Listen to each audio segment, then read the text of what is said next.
Hello मित्रों, आज हम आपको अशोक के अभिलेख के बारे में बताने जा रहे हैं। अशोक के धम्म के बारे में हम बताएं, अशोक का प्रारंभिक जीवन, अशोक का कलिंग विजय, और आज हम अशोक के अभिलेख के बारे में बताने जा रहे हैं। मित्रों, अशोक भारतीय इतिहास के पहले शासक हैं जिन्होंने अभिलेख के माध्यम से अपने जनता को संबोधित किया और अपने राजाज्ञा और जो अपना आदेश था राजा का, उस राजा के आदेश को अपने प्रशासनिक अधिकारियों तक पहुंचाने के लिए, जनता तक पहुंचाने के लिए ये अभिलेख के माध्यम से जो है सो उस अपने संदेश को पहुंचाया।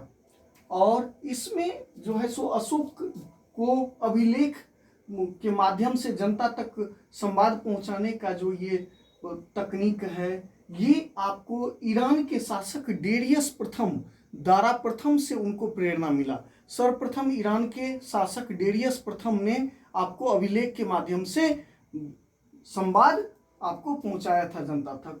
तो आपको ईरान के शासक डेरियस से प्रभावित होकर अशोक ने अभिलेख के माध्यम से, तो अभिलेख को 3 वर्गों में विभाजित किया गया है: शिलालेख, स्तंभलेख और गुहालेख। शिलालेख की संख्या 14 है, स्तंभलेख की संख्या 7 और गुहालेख की संख्या 3। इसमें एक महत्वपूर्ण बात है मित्रों कि देवदत्त रामकृष्ण भंडारक पहले ऐसे इतिहासकार हैं जिसने अशोक के अभिलेख के आधार पर संपूर्ण इतिहास लिखने का काम किए हैं। 1750 ईस्वी में सर्वप्रथम टिफाइन थैलर ने दिल्ली में अशोक के अभिलेख को खोजा था। तो अशोक के अभिलेख को खोजने का जो सबसे पहला श्रेय है वो टिफाइन थैलर को है। उसके बाद 1837 में जेम्स प्रिंसेप नामक एक अंग्रेज विद्वान ने अशोक के अभिलेख को पढ़ने का काम किया था। उसके बाद रुमनीदेई अभिलेख, आपको जो अशोक ने आपको वहां जो गए थे, कहाँ पे, लुम्बिनी, तो वहां से संबंधित लुम्बिनी में 1/8 से घटाकर 1/8 भूमि कर को कर दिया गया। तो रुमनीदेई अभिलेख का संबंध मौर्य काल की अर्थव्यवस्था से है। उसके बाद भारत में अशोक का अभिलेख प्राकृत भाषा में है और लिपि कौन सा है? ब्राह्मी। जो ब्राह्मी लिपि बाएं से दाएं लिखी जाती है। पाकिस्तान के शहबाजगढ़ी और मानसेहरा में दाएं से बाएं खरोष्ठी लिपि, ये शहबाजगढ़ी और मानसेहरा में खरोष्ठी लिपि जो दाएं से बाएं लिखी, काफी महत्वपूर्ण है मित्रों, ये पूछा गया है कई बार।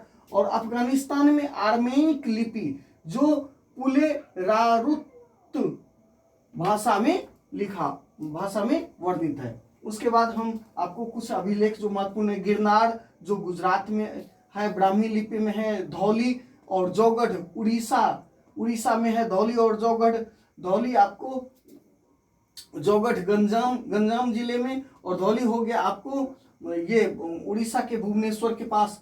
कालसी उत्तराखंड में है। सोपारा महाराष्ट्र में है। ये सब धौली, जौगढ़, कालसी, सोपारा, ये सब ब्राह्मी लिपि में वर्णित है मित्रों। शहबाजगढ़ी पाकिस्तान, शहबाजगढ़ी और मानसेहरा खरोष्ठी लिपि में है।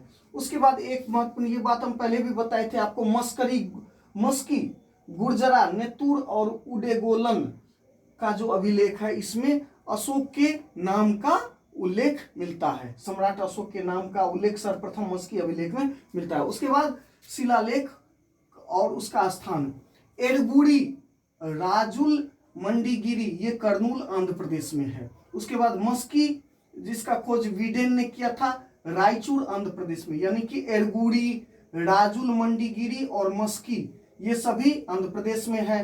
ब्रह्मगिरी कर्नाटक, ब्रह्मगिरी का पहाड़ी मित्रों कर्नाटक में है ब्रह्मगिरी। उसके बाद सिद्धपुर कर्नाटक के ब्रह्मगिरी से 1 मील दूर आगे है, वो भी कर्नाटक में ही है। जटिंग रामेश्वरम, गोबीमठ कर्नाटक, गोबीमठ का है कर्नाटक, तो जटिंग रामेश्वरम और पालकी गुंडू गोबीमठ से 3 मील आपको दूर, ये भी मतलब समझिए गोबीमठ के आसपास ही है कर्नाटक में। तो आपको ये 4 जो हो गया, ब्रह्मगिरी, सिद्धपुर, जटिंग रामेश्वर और पालकी गुंडू, ये सभी कर्नाटक में है।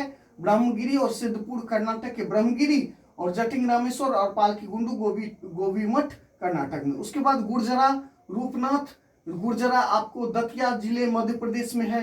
रूपनाथ जबलपुर मध्य प्रदेश में है। भबरू राजस्थान, जयपुर के राजस्थान में है, अहरौरा मिर्जापुर उत्तर प्रदेश, और सासाराम सासाराम बिहार में आपको वर्णित है। उसके बाद हम कल आपको जो है सो जैसे कि अशोक का बिहार में लौरिया नंदनगढ़, रामपुरवा, लौरिया अरेराज, उसके बाद आपको दिल्ली टोपड़ा, दिल्ली मेरठ का जो अभिलेख है उसके बारे में हम बताएंगे, स्तंभ लेख के बारे में। थैंक यू मित्रों, बहुत बहुत धन्यवाद।